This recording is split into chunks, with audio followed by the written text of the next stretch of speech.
What to do? What's up, you guys? Your girl G here. We are right back at it. And I'm coming to you guys to talk about Married to Medic. Rewind, take two. And we are back. Let's try this again. We are talking about Married to Medicine, you guys. So Married to Medicine, you guys, definitely is the one that is taking over, reality TV right now. Nothing else is cutting it. Real Housewives of Potomac, throw it in the trash, garbage right now. They definitely are playing games. And Married to Medicine, is giving us madness, craziness, but in all the right old messy reality TV ways, So let's go ahead and break it down, talk about it. Miss Quad, you might not got it no more, okay? Because the way you were acting is just not conducive to you wanting to stay on this TV show. Yeah, for this season, you are giving us like these big grand moments, but I think that's where Quad has it messed up, where she thinks like each time she's on the scene, it has to be a moment, and it don't.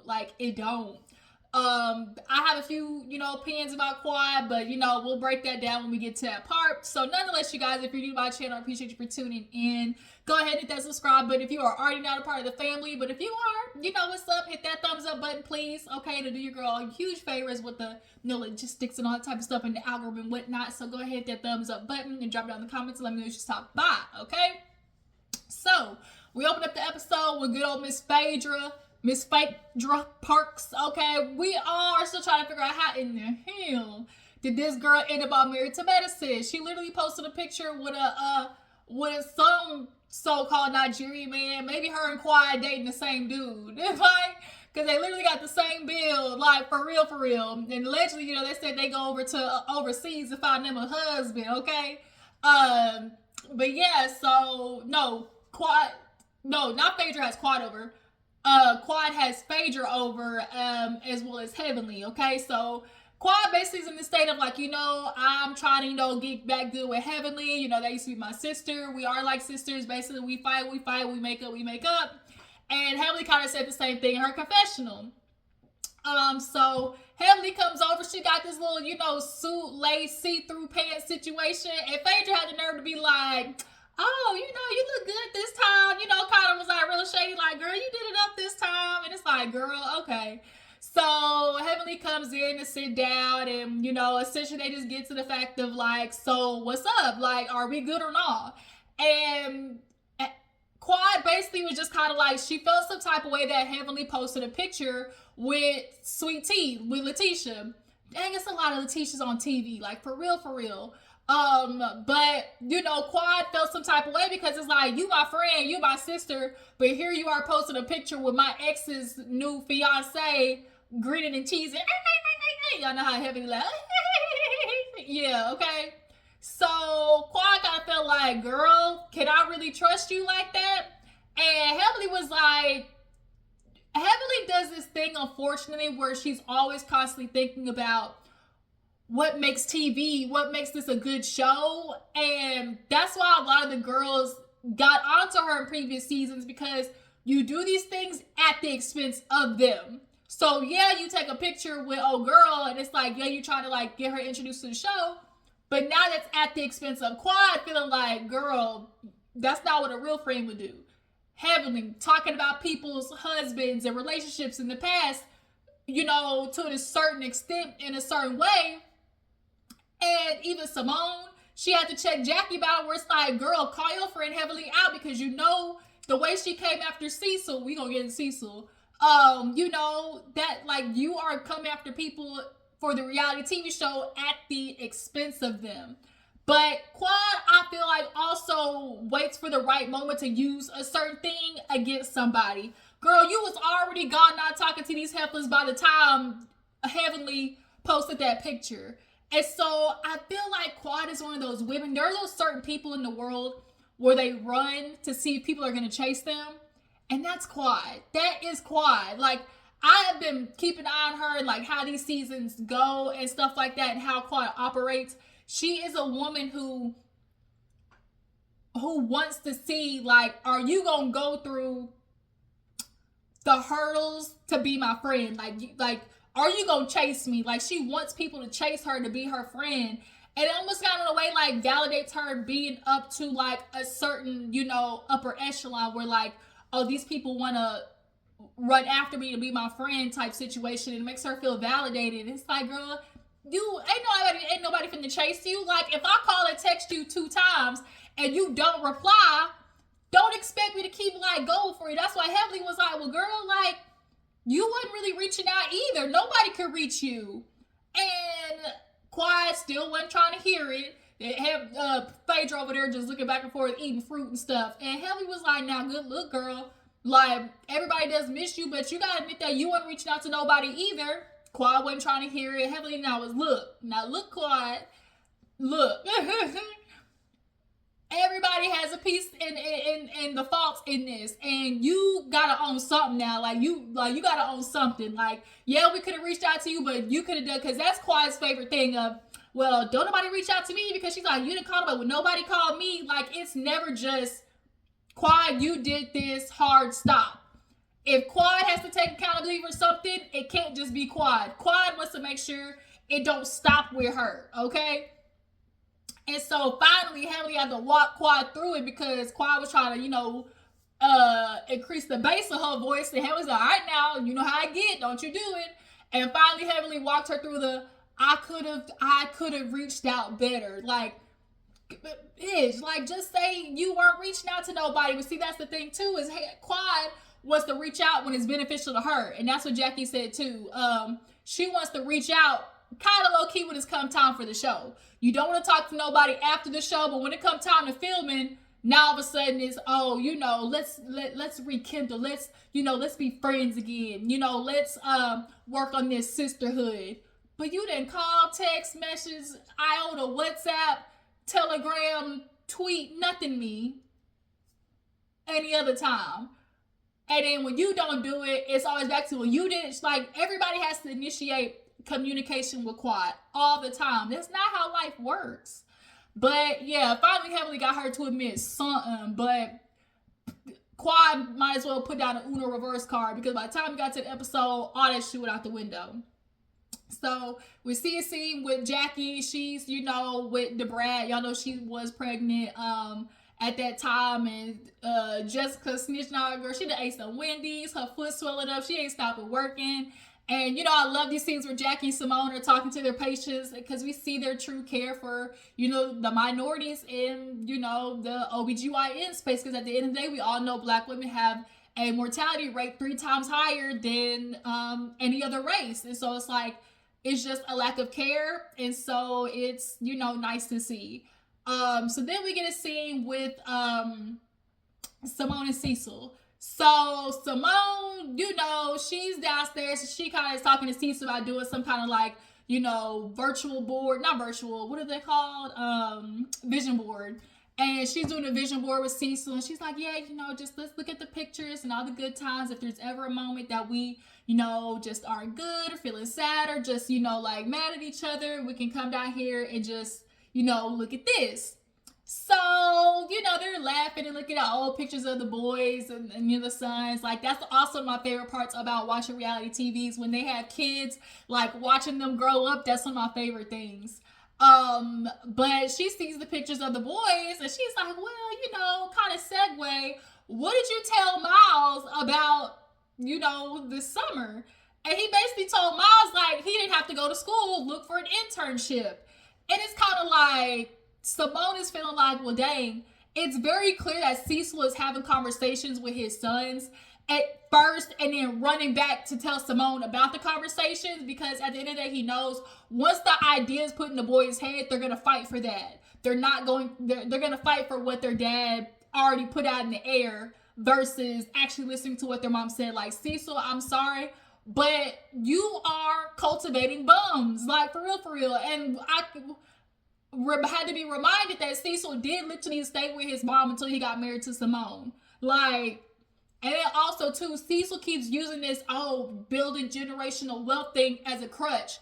Building generational wealth ain't got nothing to do with, like, okay, yeah, you stay home, but there's a whole system to it. You're staying home and you're saving money, you're working, you are, instead of possibly paying rent for a bunch of, like, there's still a stacking money process and a still working and going to school process that's involved in the capacity of being able to still stay at home. Miles ain't doing shit, Cecil. He ain't working. Now he ain't trying to go to school. You try to be like, oh, he, not go to school, find an internship. He's not paying no bills. He's not making no money, saving no money. What are you talking about, Cecil? I feel like he low-key, well, obviously he ain't, feeling the burden of the money because it ain't his. Like, let's be real, y'all. Simone was the one, I'm paying for grown men, not we're paying for grown men. So right there, you got to pay attention to the words. She's like, I just would like to feel like I'm on the same page, god dang. And he's like, the boys, because Simone was like, well, if he doesn't finish in May, then what's going to be your excuse then? Well, if he don't finish in May, then he just don't finish in May. Huh? So it's okay if he just doesn't finish, What type of motivation is that? Like, you're not making your son feel like he has to rise to the occasion and expectation. You're creating a potential future husband. And you can't be a husband wanting to provide for a wife and children and being like, well, if I don't get the job, then I just don't get the job. No. Cecil really is bothering me when it comes to the son situation. And so they have come up with this agreement. She's like, we gonna foot the bill one more year, but then after that, like, it's on them. Real reality is, okay, if they are not paying bills or nothing, they really can take advantage of that. Go to work, go to school, stack your money, and that's how you really build it instead of accruing obviously debt and stuff like that, because you are trying to pay rent, pay for a car, all those type of things like that. Clearly the car was bought and Simone's paying for that. Like, Cecil is just taking a very lackadaisical approach with those boys. I feel like Michael, the youngest one, he's a little bit more affluent to want to work, because he like girls too much. Like, he like being the man, so he's going to want to feel like, I got money to do stuff. He like being out. But Miles, the other one, I'm sorry, y'all, can I just say it? Why he always look like this? Y'all know exactly what I'm talking about. Just looking like,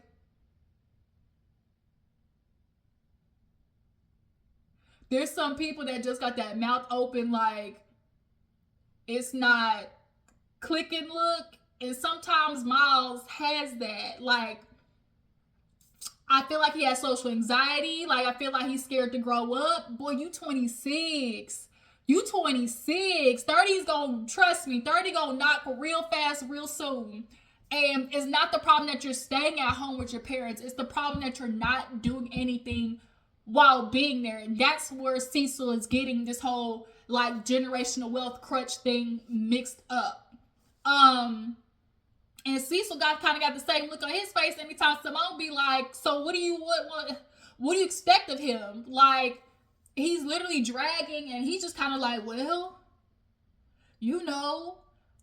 but I feel like he resents the fact that Simone makes the money, so he, takes it out on her by passive aggressively letting the sons spend it. And that's just my take. So Toya and Toya, Sweet Tea, Simone, they all go over to Sweet Tea and Toya, they go over to Toya's house, and she basically is doing kind of like, those IV drips or whatever. So they come over, and y'all know Toya's house is nice. I mean, at that time, did they ever sell their house and move? Because y'all remember that one time they were trying to say that they was moving in and selling their house for $1 million. And everyone was like, well, I'm Confucius, because you said this was your dream home, girl. Y'all was even writing, Bible verses and stuff. Y'all gonna sell it for $1 million? That ain't nothing. But I guess they still there. But yeah, so they're checking on Sweet Tea, because Toya's like, she seemed drained after her honeymoon. And, they didn't really get it in that much because she was having an irregular period. And so Simone's kind of like, ugh, that's a little concerning, because stress on top of everything, like an irregular period, that's not sounding good. And that's kind of got everybody questioning, like, Sweet Tea, did you know that she was having, feminine issues before you convinced, Dr. G that you could give him a baby, you know, because that's kind of what it's given. But we gonna have to wait and see. But she said she been spotting her, you know, menstrual cycle keeps coming off and on. That's something I definitely struggle with irregular cycle. I had to get on the birth control to keep that shit regular. Because there was one time, you guys, I was literally bleeding for like months. Like I probably bled for like 2 months, and y'all, I was just so annoyed. So yeah, I got into birth control, but nonetheless, they ended up talking about the invitations that they got from Phaedra, because Phaedra, y'all forgot, went around and gave everybody the invitations as a mortician lady or whatever. Heavenly killed me when she like opened up the thing and was like step back because y'all know we've had some crazy invitations as the show goes on. People that have butterflies, people come out of them, just a whole bunch of stuff. But yeah, so you were cordially invited to, you know, the rebirth or whatever. And so Sweet Tea's like, well, I didn't get one. And Simone's like, well, maybe because it's centered around Quad. And Toy's like, well, why the fuck did I get one then? Like, I'm not gonna do this, especially with Phaedra knowing she knows what the situation is like between us. But, you know, Sweet Tea's like, I'm gonna show up anyway because Phaedra invited Quad to my show, so why can't I show up at theirs? So they all in the car, whatever, on their way. You know, Sweet Tea finally tells the ladies the problem that she has with Heavenly is because she heard that they was talking at the bachelorette party. I wasn't surprised because I knew at the episode when Heavenly was talking and they kept panning the camera over to the friend and she was just kind of sitting there. I said, ooh, she gonna run and tell it, run and tell it on the mountain, as me and my friends used to say growing up. Ooh, let you tell it. When people can be like, ooh, let you tell it. And that's what her friend did.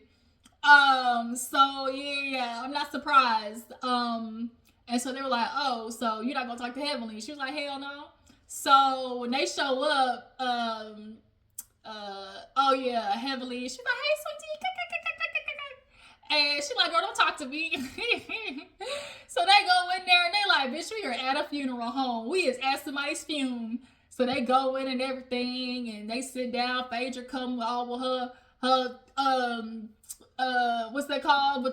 She just had like a whole like little train looking situation. She get up there talking about, ladies, glad to see you here. Sweet Tea, you weren't invited, but you know, we have all the ladies here who can offer something, you know, vaginas, teeth, tennis expert, messy, tennis expert. And so she just started talking some shit about like, oh, you know, but in the sisterhood, some, you know, support has been, you know, pulled away or whatever. But like a phoenix, we will rise. And she just like almost like a whole praise dance situation, like a phoenix, we will rise. And so they was like, do we clap? So they started clapping, and all of a sudden, here come a casket. Everyone was like, I know it ain't no motherfucking casket. Now, the minute I saw the casket, I knew it was Quad. Like, I knew it was Quad. And homie, he was carrying the casket, just high-stepping it, gets down there, and it opens, and it says mother, and Heavenly, somebody's like, who gonna look? And so Heavenly finally stands up, and she looked immediately, laughing and stuff. Quad was like, hello, motherfuckers. That's how Quad just came out of there like, what's up, ladies? You tried to kill me, but here I am, type situation. And it's like, ugh.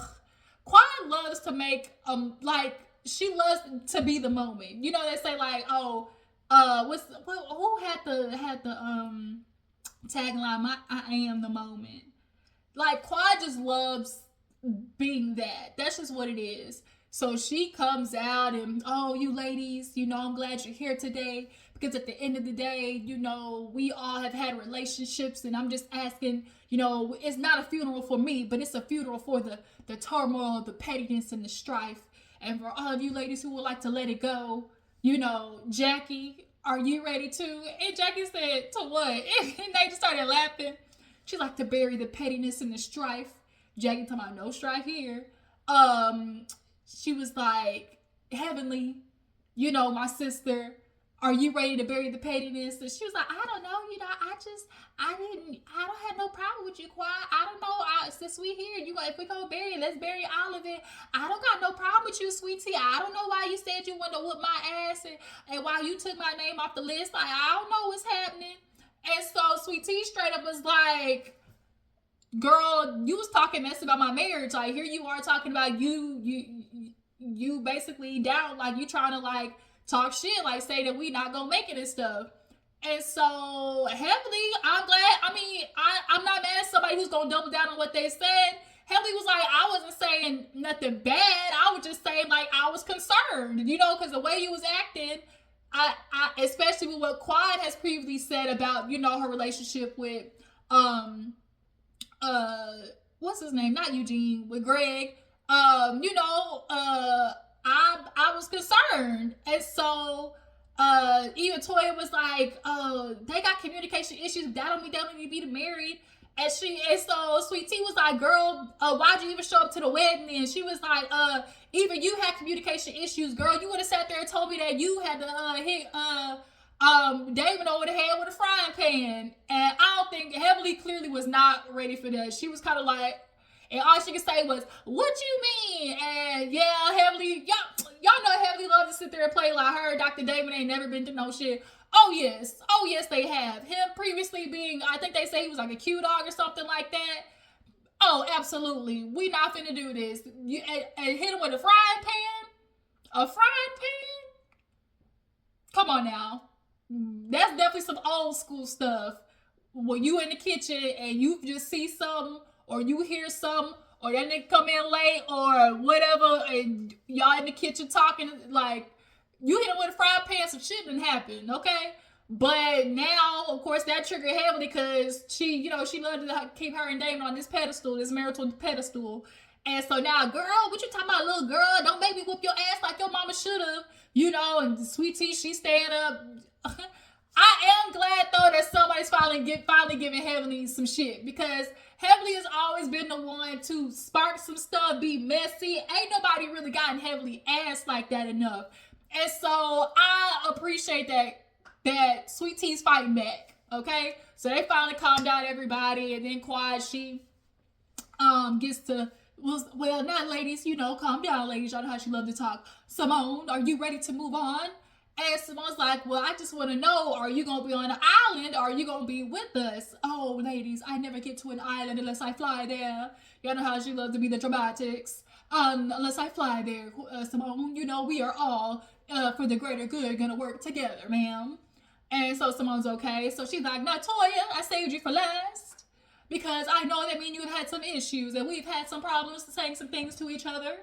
And if you are ready to move on past, I don't give a damn what you said about me. And Toya was like, bitch, you shouldn't have, because you done said a lot of mess about me and my family. So now I ain't finna move on. And Quad being rude, Quad being quiet, was just steadily talking over Toya. And so Toya's like, no, Quad, like, girl, you done said some shit, so we mean feel like I want to move on. Like, no, I don't want to move on. Well, then don't then. Well, then don't then. Well, then don't then. Okay? And it's just like, ugh, Quad.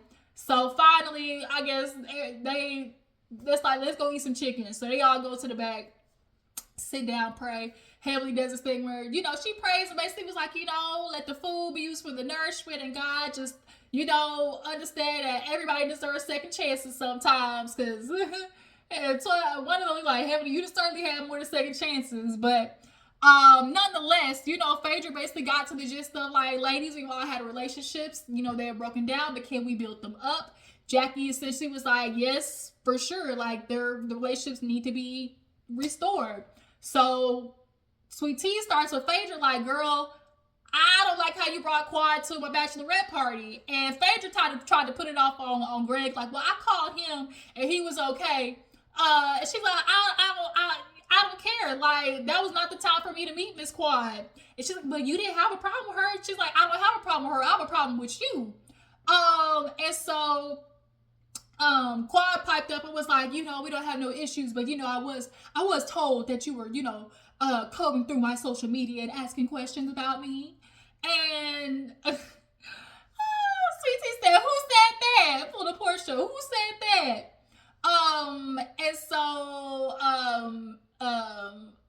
Simone piped up and was like, look, I think this just definitely is a time because we all have said some things.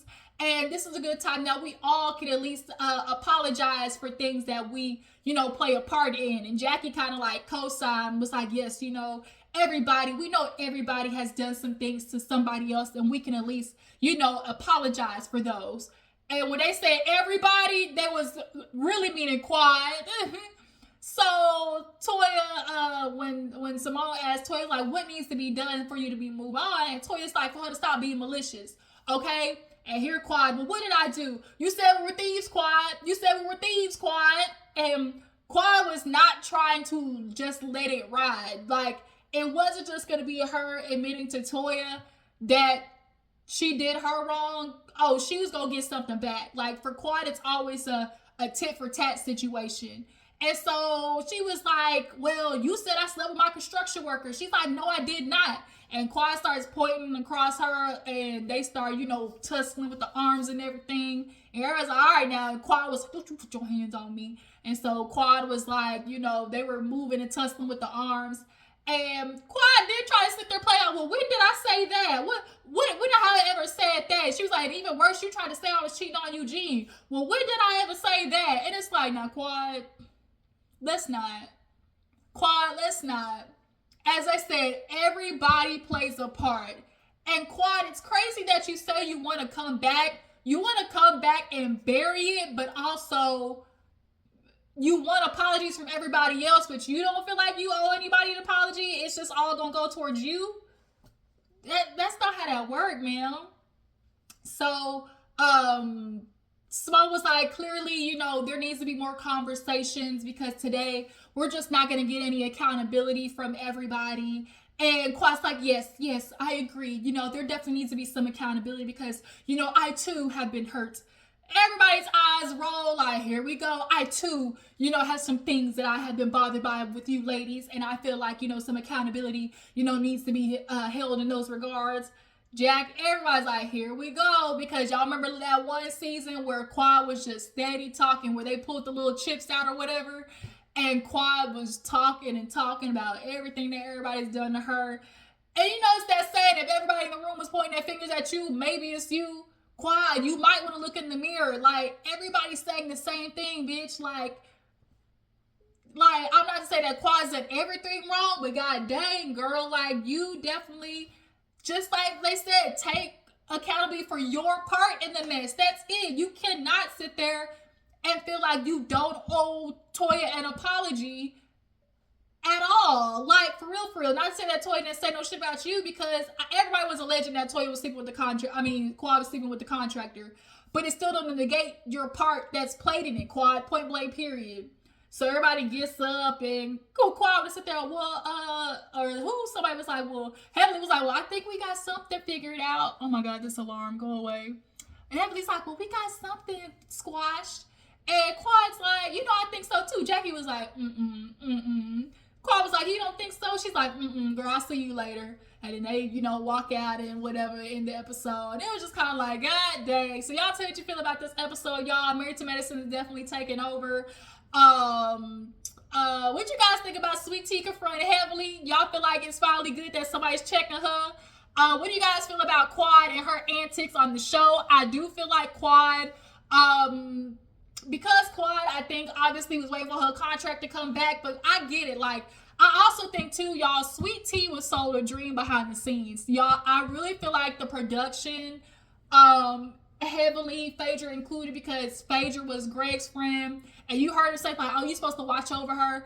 And I think production sold Sweet Tea a dream. I think they told her, like, oh, these ladies, they're going to bring you in, all of these things. I think they told her that, and I think that's why Sweet Tea's kind of feel like, oh, I learned a lesson on what people think friends are.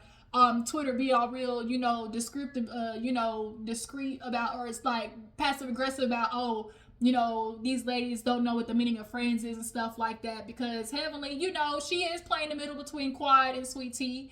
And so, yeah, I just think that they sold Sweet Tea a dream, but also, Sweet Tea, girl, you come on a show that has been heavily, it's been its own monster, and you coming along, you've seen this show clearly So you know at some point you're gonna be a part of it. Like Quad said, it don't matter that, you know, Sweet Tea is country. Yeah. And might not fit in with the girls. That really sad girl. She said we are all, because Quad feels like, oh, we have all come from meager beginnings and worked ourselves to something. And Heavenly was like, well, not everybody. You know, Sweet Tea almost there. And it's like, Quad, we get it. You built yourself up to something. I feel like Quad feels like because she affords this lavish lifestyle by herself, that brings her up here or something. And so that's why Toya's like, I'm not playing this game with Quad. She wants to sit here and feel like, oh, y'all beneath me, but I'm not doing this with you. I'm not gonna chase you, Quad. I'm not. And so yeah, you guys, that's it. Y'all tell me what you feel about the episode. I appreciate y'all for tuning in. Follow me on Instagram and Twitter, and I will catch y'all later.